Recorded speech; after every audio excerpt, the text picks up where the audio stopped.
علیہ وسلم مکہ کے اندر پیدا ہوئے.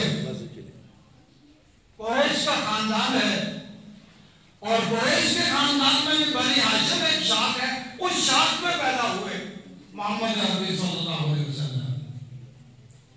آپ صلی اللہ علیہ وسلم کے والد کا نام عبداللہ ہے. نبی کریم صلی اللہ علیہ وسلم مادر بطن میں ہے, ماں کے پیٹ میں ہے, اور باپ کا سایہ دنیا سے اٹھا لیا گیا.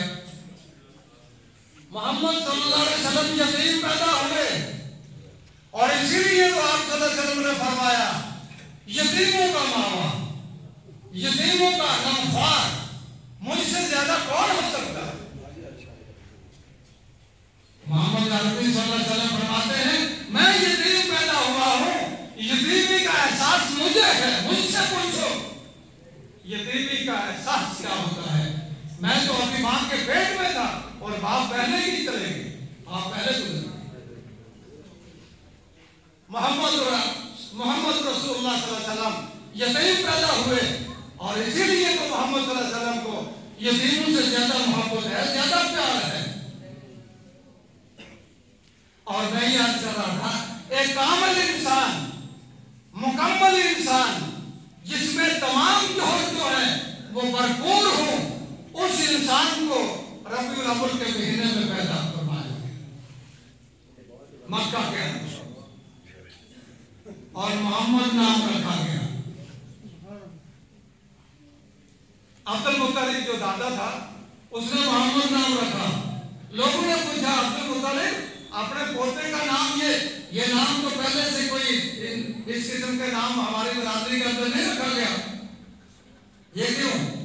عبد المطلب کہتا ہے میں چاہتا ہوں محمد کے معنی ہے جس کی تعریف کی جائے, اور میں چاہتا ہوں کہ میرے پوتے کی تعریف زمین پر بھی ہو, عرش پر بھی ہو.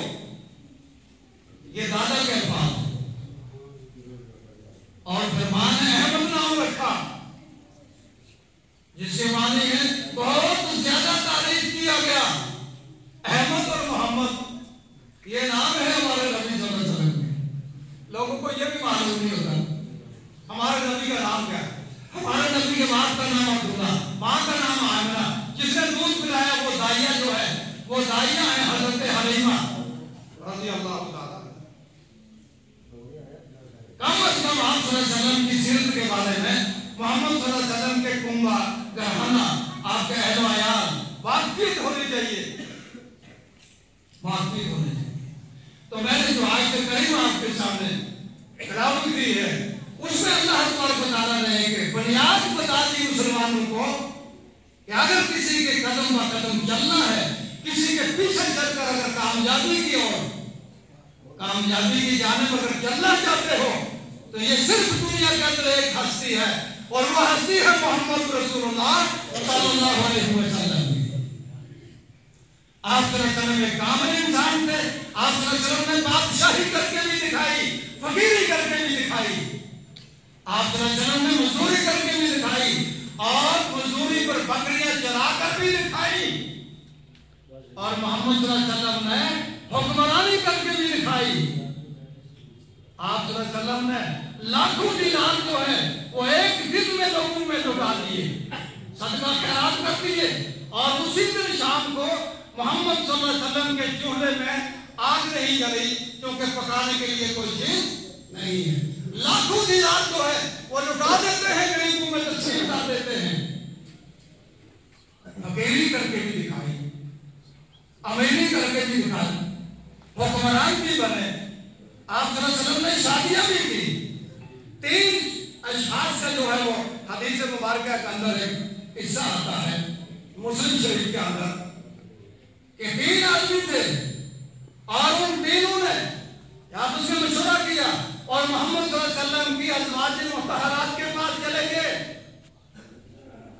امہات المومنین رضی اللہ تعالیٰ عنہ نبی کریم صلی اللہ علیہ وسلم کی ازواج کے پاس گئے, اور جا کر نبی کریم صلی اللہ علیہ وسلم کی عبادت کے حالات معلوم کیے کہ محمد صلی اللہ علیہ وسلم کی عبادت کی نوعیت کیا ہے, کتنی عبادت کرتے ہیں محمد صلی اللہ علیہ وسلم. انہوں نے بتایا, اور ان نوجوانوں نے اس عبادت کو کم صبر کیا, اور پھر یہ اپنے دل میں ٹھان لی, اور انہوں نے کہا کہ محمد صلی اللہ علیہ وسلم سے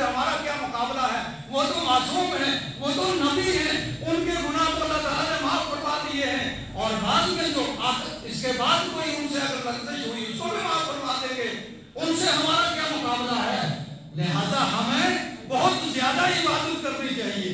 ان میں سے ایک نوجوان نے کہا، اس نے کہا میں کبھی رات کو سوؤں گا نہیں، قیام الليل کروں گا پوری رات اور پوری عمر کے لیے، رات کو کبھی سوؤں گا نہیں، پوری رات باہر عبادت کیا کروں گا۔ اور دوسرے نے کہا میں کبھی دن میں افطار نہیں کروں گا، میں ہمیشہ روزے سے رہوں گا پوری عمر۔ تیسرے نے کہا میں اہل و عیال سے الگ رہوں گا، میں شادی نہیں کروں گا، نہ اہل و عیال ہوگا، نہ دھندا ہوگا، نہ کمانے کی فکر ہوگی، اور صرف اللہ کی عبادت کروں گا۔ ان تینوں نے یہ مشورہ کیا، اور محمد عربی صلی اللہ علیہ وسلم کو جب معلوم ہوا کہ تین اشخاص نے ایسی ایسی بات کہی ہے، محمد صلی اللہ علیہ وسلم ان کے پاس پہنچ گئے اور کہا میں نے سنا ہے کہ آپ نے ایسی ایسی بات کہی ہے، کیا وجہ ہے؟ انہوں نے کہا اللہ کے رسول صلی اللہ علیہ وسلم واقعہ ہم تینوں نے یہ عہد کر لیا۔ محمد صلی اللہ علیہ وسلم فرماتے ہیں تم ایسا نہ کرو، دیکھو میں تم سے سب سے زیادہ اللہ کے بارے میں علم رکھنے والا ہوں اور سب سے زیادہ اللہ سے ڈرنے والا ہوں۔ دیکھو میں رات کو سوتا بھی ہوں، میں تہجد بھی پڑھتا ہوں، میں دن میں روزہ بھی رکھتا ہوں، میں افطار بھی کرتا ہوں، دیکھو میں بیویاں بھی رکھتا ہوں، میں نے شادیاں بھی کی ہیں۔ اور پھر آپ صلی اللہ علیہ وسلم نے فرمایا کہ جس نے میری امت کے جس نے میری سنت سے اعراض کیا اور میری سنت کو ہلکا سمجھا، اس سے آگے نکل کر کوئی عمل کرنا چاہا، اس کا محمد صلی اللہ علیہ وسلم سے کوئی واسطہ نہیں، وہ ہم سے نہیں۔ اور لوگوں کا یہ جذبہ تھا، لیکن محمد عربی صلی اللہ علیہ وسلم نے اس بات کو برداشت نہیں کیا کہ محمد صلی اللہ علیہ وسلم کا طریقہ چھوڑ کر کے کوئی انسان جو ہے وہ زیادہ آگے بڑھنا چاہے۔ تو ہمارے لیے جو ہے، ہمارے لیے بنیاد جو ہے لَقَدْ كَانَ لَكُمْ فِي رَسُولِ اللَّهِ أُسْوَةٌ حَسَنَةٌ، کہ اگر کسی کے پیچھے چلنا ہے، قدم با قدم اگر کسی کے پیچھے چلتا ہے، کسی کی نقل اتارنی ہے اور کسی کا طریقہ اپنانا ہے، کسی کی سنت اپنانی ہے، تو محمد عربی صلی اللہ علیہ وسلم آپ صلی اللہ علیہ وسلم کے طریقے پر چلو، کامیاب ہو جاؤ گے۔ یہ اللہ کو یہ طریقہ بہت محبوب ہے، اللہ کو بہت پیارا ہے یہ طریقہ کہ لَقَدْ كَانَ لَكُمْ فِي رَسُولِ اللَّهِ أُسْوَةٌ حَسَنَةٌ، کہ محمد صلی اللہ علیہ وسلم کا طریقہ، محمد صلی اللہ علیہ وسلم کی سنت، محمد صلی اللہ علیہ وسلم کی سیرت طیبہ تمہارے لیے ایک نمونہ ہے، ایک نمونہ ہے، اور اس پر چلو، دنیا اور آخرت میں کامیاب ہو جاؤ گے۔ لیکن شرط یہ لگائی ہے کہ تین قسم کے لوگ ہونے چاہیے جن کو محمد صلی اللہ علیہ وسلم کی شخصیت جو ہے ان کی رہبری کرتی ہے۔ لَقَدْ كَانَ لَكُمْ فِي رَسُولِ اللَّهِ أُسْوَةٌ حَسَنَةٌ لِمَنْ كَانَ يَرْجُو اللَّهَ وَالْيَوْمَ الْآخِرَ وَذَكَرَ اللَّهَ كَثِيرًا۔ ایک تو آخرت کی امید لگائے ہوئے ہو انسان، یہ یقین ہو، آخرت پر یقین ہو، اللہ کی ذات سے ملنے، اللہ کی ذات سے ملاقات ہونے اس کا یقین ہو، اس کی امید رکھے ہوئے ہو، اور آخرت پر پورا یقین ہو قیامت کے دن پر حساب کتاب ہو۔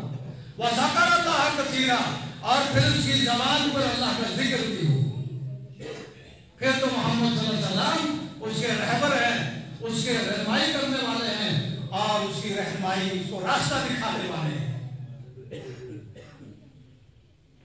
آج یہ ربیع الاول کا مہینہ، اس میں جلسے کیے جاتے ہیں اور سیرت طیبہ پر جو ہے وہ مجلسیں منعقد ہوتی ہیں، علماء اکرام محمد صلی اللہ علیہ وسلم کی سیرت طیبہ پر روشنی ڈالتے ہیں، اور یہ مجلسیں جو ہے بابرکت ہوا کرتی ہے۔